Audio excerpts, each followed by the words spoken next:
This is another sign of the times, an analysis, and a commentary. The content of this video is used for educational purposes. 2 Peter chapter 2, verse 9.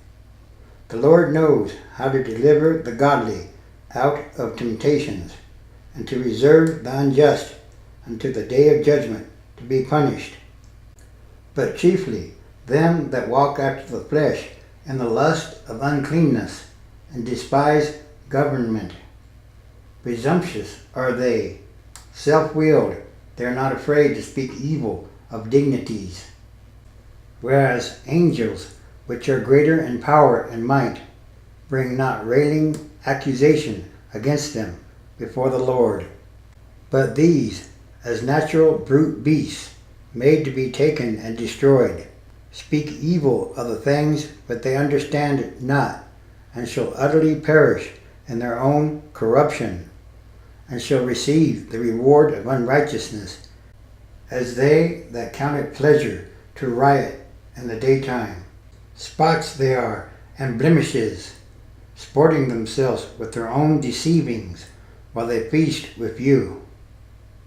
Having eyes full of adultery, and that cannot cease from sin, beguiling unstable souls. A heart they have exercised with covetous practices, cursed children, which have forsaken the right way, and are gone astray, following the way of Balaam, the son of Beor, who loved the wages of unrighteousness, but was rebuked for his iniquity. The dumb ass, speaking with a man's voice, forbade the madness of the prophet. These are wells without water, clouds that are carried with a tempest, to whom the mist of darkness is reserved forever. For when they speak great swelling words of vanity, they allure through the lusts of the flesh. Through much wantonness, those that were clean escape from them who live in error. While they promise them liberty, they themselves are the servants of corruption. For of whom a man is overcome, of the same is he brought in bondage. For if, after they have escaped the pollutions of the world, to the knowledge of the Lord and Savior, Jesus Christ, they are again entangled therein, and overcome, the latter end is worse with them than the beginning. For it had been better for them not to have known the way of righteousness, than, after they have known it, to turn from the holy commandment delivered unto them. But it has happened unto them according to the true proverb, the dog is turned to his own vomit again, and the sow that was washed to her wallowing in the mud. You know, at some point in life, on any issue that's out there, people do have a breaking point. And for the folks at Fox News, this week may have actually been their breaking point. On Thursday evening, Fox News host Neil Cavuto decided to devote more than 4 minutes of his show to exposing the very, very, very long list of Donald Trump's lies. Take a look at how Cavuto torches Donald Trump while at the same time trying to act like he's really not torching Donald Trump, even though he is. Take a look. So let me be clear, Mr. President. How can you drain the swamp if you're the one who keeps muddying the waters? You didn't know about that $130,000 payment to a porn star until you did.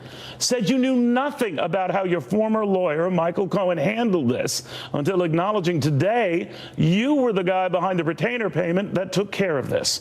You insist that money from the campaign or campaign contributions played no role in this transaction. Of that, you're sure.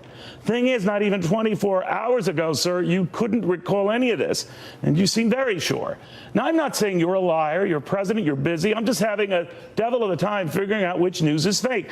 Let's just say your own words on lots of stuff give me, shall I say, lots of pause.